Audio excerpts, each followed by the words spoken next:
नमस्कार फ्रेंड्स, आप सभी का स्वागत है। फ्रेंड्स, बजट आने वाला है। इनकम टैक्स के लिए सैलरीड क्लास पर्सन परेशान रहता है और उनकी कुछ ख्वाहिश है। पिछले 8 वर्षों में इनकम टैक्स स्लैब में कोई बदलाव नहीं हुआ है। हम आशा करते हैं कि इस बार वित्त मंत्री कुछ न कुछ ध्यान जरूर देंगे और इसी आशा के लिए हमारे सैलरीड क्लास पीपुल की तरफ से एक ओपन लेटर वित्त मंत्री को।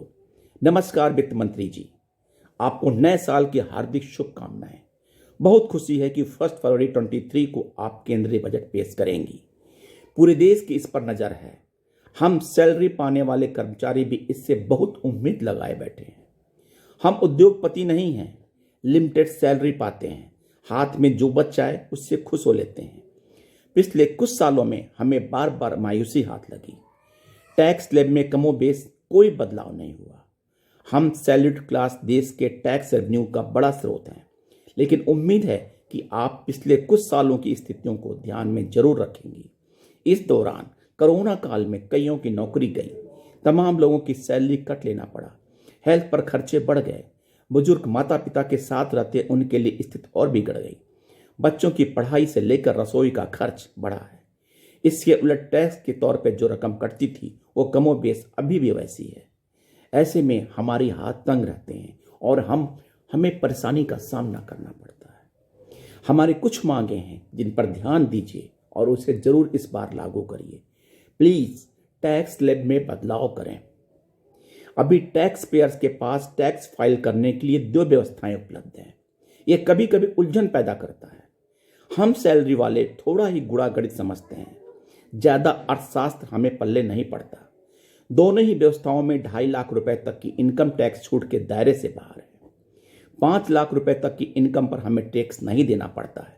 इनकम टैक्स एक्ट के सेक्शन 87A के तहत 12,500 रुपए का एग्जम्पशन मिलना इसका कारण है। हम उम्मीद लगाए बैठे हैं कि बजट 23 में आप बेसिक टैक्स एग्जम्पशन लिमिट को 2.5 लाख से बढ़ाकर कम से कम 5 लाख रुपए या इससे कुछ ज़्यादा करेंगी। हमें यह भी उम्मीद है कि आप जो टैक्स स्लैब में टैक्स रेट है उसमें भी बदलाव करेंगी। 5 से सीधे 20% नहीं जाएंगी। आप 10% का स्लैब या 15% का स्लैब भी इंक्लूड करेंगी, ताकि हम सैलरीड क्लास लोगों को थोड़ी राहत मिले और हम चैन से जी सकें।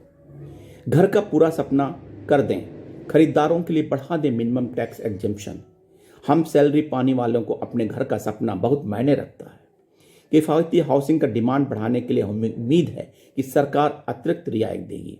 अभी घर खरीदार सालाना ब्याज भुगतान पर 2 लाख रुपए तक का टैक्स रिडक्शन क्लेम कर सकते हैं। यह सेक्शन 24B के तहत लिए गए हाउसिंग लोन की EMI पर लागू है।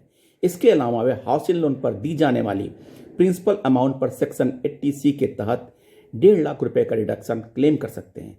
आने वाले बजट में घर खरीदारों को 24B की लिमिट 5 लाख रुपए तक बढ़ाए जाने की उम्मीद करते हैं।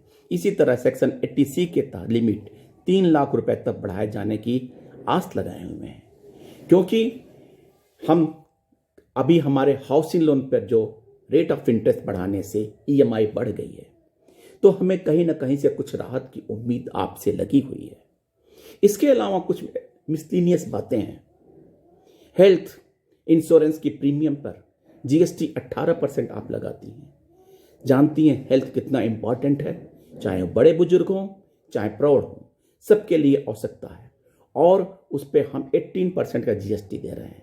कृपया कुछ ख्याल करें, या तो एग्जेम्प्ट करें या तो 5% लाएं। एजुकेशन लोन पे बच्चों के पढ़ाई पे आप कुछ छूट देती हैं, वो लिमिट पिछले कई सालों से एक ही तरह चला रहा है। उस पर आप कुछ अगर रियायत देंगी तो बच्चों की पढ़ाई में कुछ आसानी होगी और हम सैलरी क्लास लोगों को कुछ राहत मिलेगी। बातें बहुत हैं, लेकिन क्या क्या उम्मीदें आपसे लगाएं। स्टैंडर्ड डिडक्शन की बात करें जो 50,000 है, क्या इसे आप 1 लाख कर पाएंगी? देखिए, जो भी सहूलियत हो आप अवश्य करें, ताकि हम सैलरीड क्लास पेंशनधारियों को कुछ न कुछ इस बजट से इनकम टैक्स में रिलीफ हो, क्योंकि ना तो हम उद्योगपति हैं, ना हम MP MLA हैं। थैंक यू फ्रेंड्स, नमस्कार।